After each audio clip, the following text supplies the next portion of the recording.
Hello gang, hello friends, hello gang friends. Welcome back. Thank you for joining me today. I hope this video finds you well. Are you well? I hope you're well. If you're new, hello, my name is Jo and I do nail stuff. She does stuff and nail stuff, and the stuff she does and nails is done with nail stuff and stuff for nails.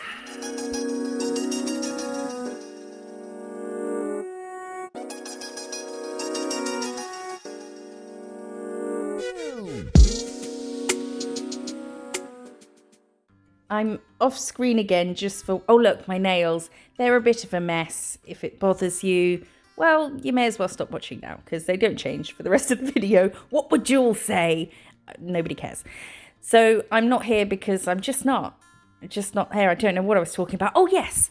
So we're going to do topping glitter today. I do have like a 3-minute video on it with no sound or anything, which some of you might prefer, but I thought let's do like an official one where I talk and whatnot. So I'm going to use different cuts of glitter and how to top them. Oh, sorry, just punched Dexter in the neck by mistake. Sorry, my sweet angel pie. I'm going to do all nails. I'm going to do 4 nails with this colour. 2 of them I'm going to give a full cure, and then 2 of them I'm going to give a half cure. I think actually this is a 1-minute cure gel polish. I think I'd cured them for 24 seconds. I don't know why 24. It was a bit less than half. So the reason we're doing a half cure on 2 of them is because we're going to be putting the glitter onto the tacky layer. So this is a super fine glitter. I think it's a 004. You can get 002, which is even finer.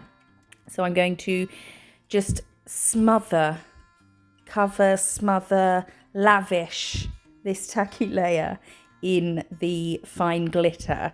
And I have put a bit of paper down so that I can pour it back into the pot. Waste not, want not. And then once it's all covered, I do go over it a few times just to make sure it's completely covered. And I am pressing it kind of firmly. Not, I'm not abusing the nail. I'm just pressing it, just giving it a little nudge. And then we're going to rub, we're going to burnish. You see how that little bit in the middle is suddenly more, it's like supercharges the holo. And you can't rub, obviously, a chunky glitter burnish, but with the fine ones you can. So you don't have to do this step. You can just press it in and leave it if you wanted a more kind of speckly holo, but we wanted to make this supercharged, and then you get this kind of linear rainbow.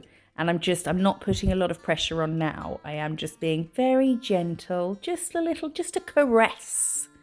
When you do this, it will leave the nail completely smooth, because anything that is not sticking to the tacky layer is going to be rubbed off, is going to crumble off.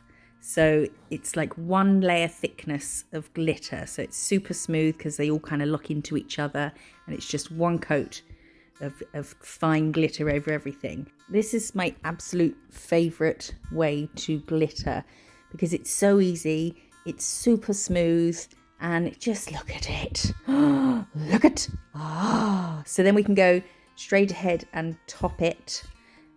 Oh no, we'll put our glitter back in the bag, give it a little tapper. I'll tell you in a minute why I've got the giggles. It's not that funny, but it is.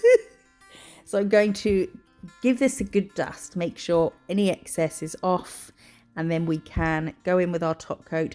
Sometimes I will finish the cure. So we've done a half cure to put the glitter on. Sometimes once I've burnished, I'll finish the cure, but I think it's probably best not to, because you're covering everything. So there's no tacky layer for this step. This is not sticking to a buffed or tacky surface. So maybe a bit of extra tack underneath would help. I don't know. I don't think it would really make a difference if you do or don't. Look at it. And it's completely smooth. Trying to show you. Oh, it's just stinking bananas. Oh, they don't sound very nice, stinky bananas. Stinking lovely. It's bananas. And then for the next one, I'm trying to use the same sort of colour, but this is a 00, what is this? 8? That one was a 4. Yes, this one's an 8. Or is it a 15?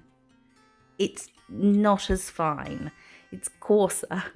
So I'm doing the same. I'm putting this onto the tacky layer. So you definitely want to half cure because the tacky layer might not be tacky enough.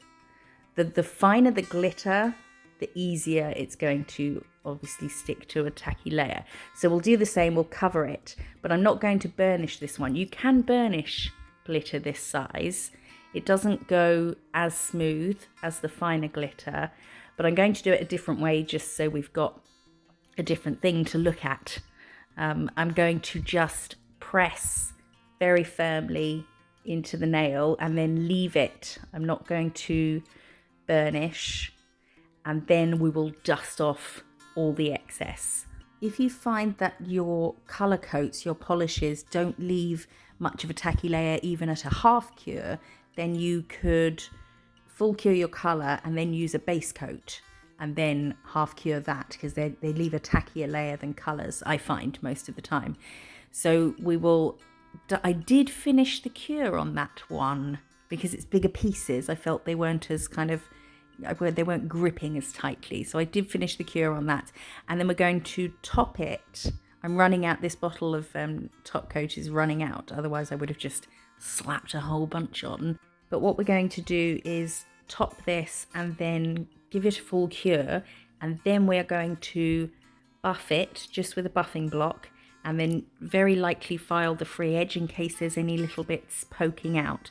This is pretty smooth, but it's not completely smooth. There's 1 or 2 pokey uppy bits, and I just couldn't let anybody leave with any pokey uppy bits, so they can buff right off. This buffer, I need a new buffer as well. I have new buffers in the drawer, but I just was too lazy to get them.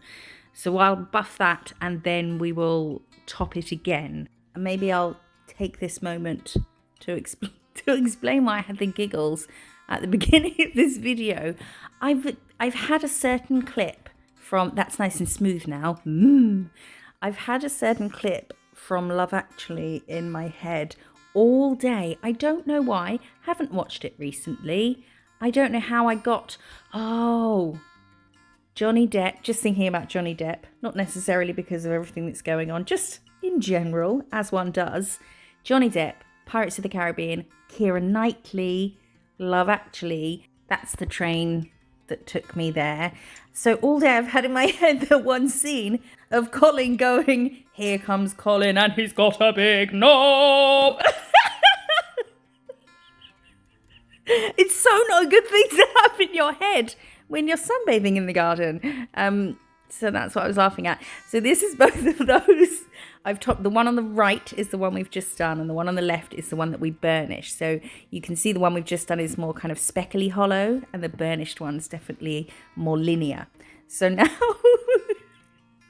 now I'm taking what I would call a medium-sized glitter. This doesn't have any other sized pieces in it, so I'm going to mix some of the finer ones in with it just so that it's not gappy when we put it on the nail, because I'm going to cover the whole nail. I have tried to use glitters that are all the same color. Maybe I should have made it a bit more interesting by using different color ones, but I thought this would look nicer on the thumbnail. So now I'm going to do this with gel polish as well. The next one we are going to encapsulate with Builder Gel, but this one we are going to do with gel polish. So I've full cured the color coat, and now I am doing a coat of base coat, but I'm not curing it yet. Nay. I'm going to apply this glitter into the wet base coat. So just with a brush and just pressing it in there. Because we're going to top this with gel polish, we want to make sure it is as flat as possible. That's going to make life a lot easier. It's always better to get as close to what you want something to be before it goes in the lamp. Does that make sense? Like, instead of thinking, oh, I'll fix that once it's out, or I'll file that off. If you're doing a builder layer and you think that the gel is maybe falling to one side a bit, instead of thinking, oh, just put it in the lamp and file it off after, always get it as neat as possible before you go in. It's just easier to rectify mistakes before you do anything, before you cure them, then instead of having to fix them after. Right, so I'm making this as flat as I can, and then I think I get a cuticle stick as well, and I like to use the length of the cuticle stick to kind of flatten everything a bit as well. And on a person, I would go round their cuticle like this and make sure that the line around everything, around the side walls and around the cuticle area, is neat. You don't want it made jaggedy by bits of glitter. And then I'll do this, sort of just press down any bits, look at it from the side, see if there's any pokey uppy bits. When you do go around the cuticle, it does kind of push bits up. Oh, look, we had a happy little accident, and then I had to zen, and just because it's just kind of fucking stressed me out. Yeah, when you go around the side walls with the cuticle stick to neaten up, it pushes bits of glitter up so they are sticking up. So then you need to pat those down, and then that sort of pushes them back out to make it jaggedy. So you kind of do that until you've had enough, and then cure it. And then I'm going to top this as well. I would float as much as possible, so not pressing right onto the nail, but I am a bit here because I was low. This bottle was running out, so I couldn't get a big bead on my brush. And then smother it, make sure it's sunk into all the little bits of glitter, it's really, everything is covered, and then give it a full cure. And then you can see it's not horrendous, but it's not good. You cannot let somebody leave like that. So I'm going to take a file and very, very lightly go over it, just where there are pokey uppy bits. So you'll see in a sec, like, I'm really not pushing. Why have I said like about 500 times in this video? My apologies. I've gone over this. No, I'm doing this very lightly. So there are areas you can see that the file hasn't touched because they're sitting lower. So it's only the bits that are poking up that I'm filing off with the file, with the hand file. And then I'll go in with the buffer. Again, I'm just neatening, smoothing out the free edge in case there are any sticking out bits. And then we can go over the whole thing with the buffing block. It is worth noting, if you're doing a glitter that's one colour, so it hasn't got any hollow shift or iridescent anything to it, it's just one metallic colour, when you file bits off, pokey uppy bits, it will leave a silver fleck. I did a dark blue metallic glitter on someone once, it was years ago, and I buffed, and then it was just silver flecks everywhere. Ugh, I asked if she minded. She did. So we had to go over it again with more glitter. It was just a bit of a disaster. So that will happen if it's a glitter, but that doesn't have hollowy bits, if it's just one plain colour. But this one, you're not going to notice any tiny silver flecks. So that's all buffed smooth, and then we can top it again and then give it a full cure. And that is a medium glitter that we've used with gel polish.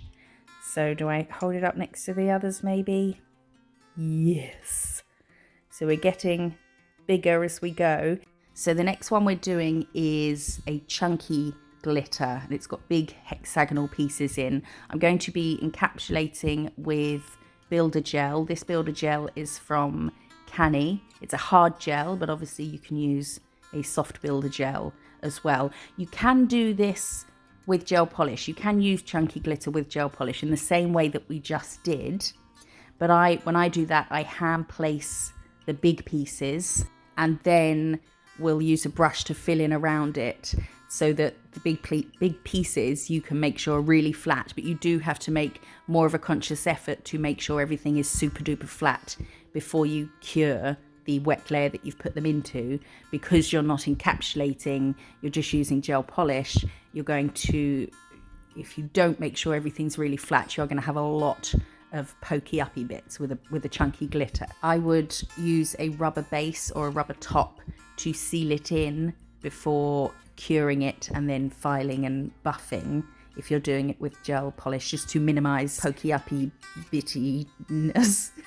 So with this one, I'm doing similar, but we are putting a coat of builder gel down instead of gel polish base coat, and then we'll press all the glitter into that. And because we're going to encapsulate with a builder gel, a really thick gel, you don't have to worry too much about bits poking up, because when you do encapsulate, you're going to cover and seal it all in. Although even when you're doing a full nail of glitter and you're encapsulating in Builder Gel, I do like to keep the sides as flat as possible, because you are going to file, because you want those to be thin. You don't want them to be bulky around the sidewall. So still there are areas that you're going to want to keep flat.